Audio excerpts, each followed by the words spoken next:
Ravshanbek yaxshi narsalarni bizga ilinasiz deyishganda, Xudo xolasa yana bitta yaxshi narsa sizlarga ilinaman. Oilaviy dam olganga kelganda Hoji tog'am bilan tanishib qoldik, gapdan gapga ketib. Xo'p, asal sotishar ekan, o'zlari yetishtirishar ekan. Mana shunaqa holatda boqilar ekan. Xo'p, toza asal bo'lar ekan, asalda ham har xili bo'lar ekan. Xo'p, bir boshdan Hoji tog'amdan so'raymiz. Xudo xolasa nomerlarni qoldiraman. 12 ta viloyatga dastlabki bor, faqat kelishgan holda bo'ladi. Misol pochtalar bor, shopirlar bor, shu orqali ham chiqarib yuborsa bo'ladi. Pulni kartadan to'liq qo'ysalaring bo'ldi. Hoji tog'amdan so'raymiz. Assalomu alaykum. Xormash tog'a. Charchamayapsizmi?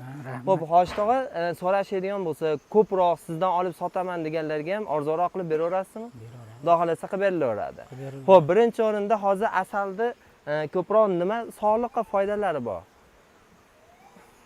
Hozir tog' asalniki tog' rayhon, kiyut shunaqalardan olinadi. Yuraklarga, keyin davleniyaga, sahrlarga ham shunaqa. Sahrlarga ham foydasi bor. Ko'proq asosiy bu quvvat berar ekanda, tabiiy. O'sha energiya, kimdir holsizlanib ketishi mumkin. O'sha narsalarga ancha foydasi bor ekanda. Hozir bu qanaqa holatda turibdi? Hozir mana shu tog' asali. Mana shu tog'da bo'lgan. Mana shu balalari bilan lichinkalari bilan mana. Shu holatda asal to'plashadi. Shu holatda asal to'plashadi. Demak, bag'iga nima asallar qo'yadi. Bag'iga asal, mana ular asal mana. Pechatlagan asal. Pechatlangan, tayyor ekan bu tomoni. Bu tomon endi tayyorlanyapti. Yo'q, endi bular tayyorlanadi. Joy bo'shasa keyin nima qilinadi? Joy bo'shasa keyin tayyorlanadi. Hoji tog'a, keyin hozir bu ko'proq tabiiy tog'lardan gullarga qo'nib shu guldan olishadi, to'g'rimi? Shuning uchun quvvati baland bo'ladi, kerakli vitaminlar bo'ladi. Oddiy asallardan farqi shunda ekanda, to'g'rimi? Misol ko'pchilik hozir narxini aytishimiz mumkin, narxini aytsangiz nimaga qimmat, nimaga arzon deyishi mumkin. Har bitta narsani bilinglar, qimmat narsa o'ziga yarasha qimmat bo'ladi, demak toza asal bo'ladi. Sarpi ham. Rasxoti, misol ko'ryapsizlar, shu yerda qancha komandada odam bor, mana shuncha odam ishlayapti. Bitta asal 1 litr asal yetishtirish uchun anchagina odam mehnat qilar ekan. Bunga ham o'zidan o'zi bo'lib qolmasa kerak, parvarish, qarab turish kerak. Bu arilarga ham adashmasam mehr kerak. Bunga parvarish qilib turmasalar, bular ham yo boshqa yoqqa ketib qoladi, yo har xil holat bo'lishi mumkin. Mana. Xo'p, endi Hoji tog'a, bizni obunachilarga asallar nech pul qilib berasiz? Litriga hisoblanadimi? Mana asalimizni ko'rsalang bo'ladi. Kilosiga hisoblanadi. Nech pul kilosi? Shu 120 ming. 120 ming so'mdan qilib beriladi. Xudo xolasa ko'proq olsa, chiroyli qilib chiqarib beraverasiz. Misol mana olib sotaman deganlarga, tirikchilik qilib foydalanaman deganlarga va nima deydi? O'zi bemorlar bo'ladigan bo'lsa yo doimiy ichaman deganlarga ham chiroyli qilib yetkazib berilaverar ekanda. Xo'p, mana bu ham ko'rsalang bo'laman. Bu ham chiroyli holatda, chiroyli qilib qo'yishgan, upakovka holatida. Olasalang ko'proq olaman, salang ko'proq litr qilib berishadi. Xo'p, Hoji tog'a, batda adashmasam o'zingiz Qo'qonliman dedingiz. Uyingiz tomonda bo'ladigan bo'lsa, atrofingizda endi bilganlar bor, bilmaganlar bo'ladigan bo'lsa ham uyingizni manzilini bir qator aytib qo'ysangiz, uyingizdan ham Qo'qonlik aka-ukalarimiz, opa-singillar olib ketishi mumkin. Qo'qonda qaysi tomonda uyingiz? Qo'qonda Chorsida, Islom Mirzo ko'chasida 7-uy. Telefon qilsa, o'g'illaringiz, nevaralaringiz kutib, chiroyli qilib berishadi. Shu tomonlar bor ekan. Xo'p, mana bir qator ko'rsalang bo'ladi. Mana bu tomonda ichkarida ko'rsataveraylik. Hoji tog'a, ichkariga kiraveramizmi? Yo'q, buni qo'yib beraman. Qo'yib qo'yaveringda bo'lsa. Hozir qo'yib qo'ysalar, bir qator ko'rsatamiz. Bu asallarda ham har xil turi bo'lar ekan.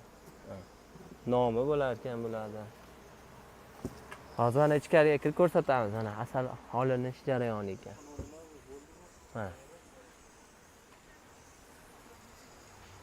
Shu ichkarida olinarganda. Kelavering. Xo'p. Kiraveraymi mana? Kiravering. Xo'p. Mana tabiiy holatda, pokiza holatda chiroyli qilib qilishyapti mana. Hozir bu quyilayotgan jarayoni. Bochkadan pillaklarga quyiladi. Mana qaranglar. Tabiiy. Bunga to'g'ri tushunasizlar, endi buni ham bir qator aytib qo'ygan yaxshi. Batda tabiiy, shuning uchun narxlar shunaqa. Endi kimdirlar qiyom ham aralashtirib olishadi, to'g'rimi? Shunaqa bir xil paytda o'zim asal olsam, to'g'risi aldanib qolyapman-da. uydagilar olib kel deyishadi, keyin tatsa mazasida farqi bo'ladi. Mana. Tuyulishini ko'rsalar ham bo'ladi. Devim bunaqa bachoylardan ham sotaverar ekansizlar, litrlab, idishda. Chiroyli qilib. Mana, hamma narsa tabiiy holatda bo'lar ekan. Xo'p, xudo xolisa akalarimiz nomerlarni qoldiramiz. Keyin oshtog'i buni ham hali saqichi, shunaqa narsalari bo'lar ekan-a? Bor. U hali chaynagani nima bo'ladimi? O'sha kasallarga Saqishlari bo'ladi, pichoqda aylanish hisobiga qizil pechatkasi kesiladi. Shu asalni pishgandan keyin mana shu pechatlaydi. Ha, Pechatlagandan keyin mana uni nima qilinadi? Betini olib olib tashlanadi. tashalar ekan-da. Ochiladi, keyin apparatga solib olinadi. Ha, demak shu tomonlari ham bor ekan mana do'stlar. Ochilgandan keyin apparatga solinadi. Mana apparatda aylantiradi mana. Ha, aylantirib olinadi.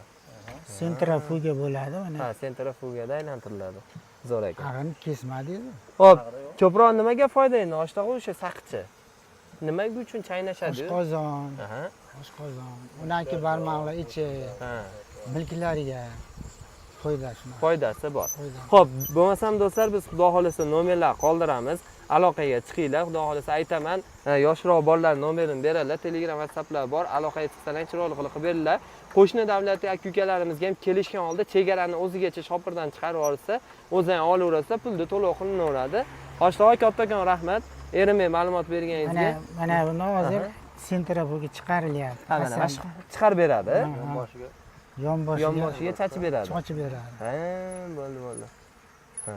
Bunga hech nima ximikat qo'shilmay Yo'q, tabiiy. tabiiy, Shunday tabiiy, holatda. shunday olib. Zo'r ekan mana. Do'stlar, Hoshtomga yaxshilab bitta kommentariy yozib bersa, shunchalik erinmay ma'lumot berganlarga hammaga kattakon rahmat.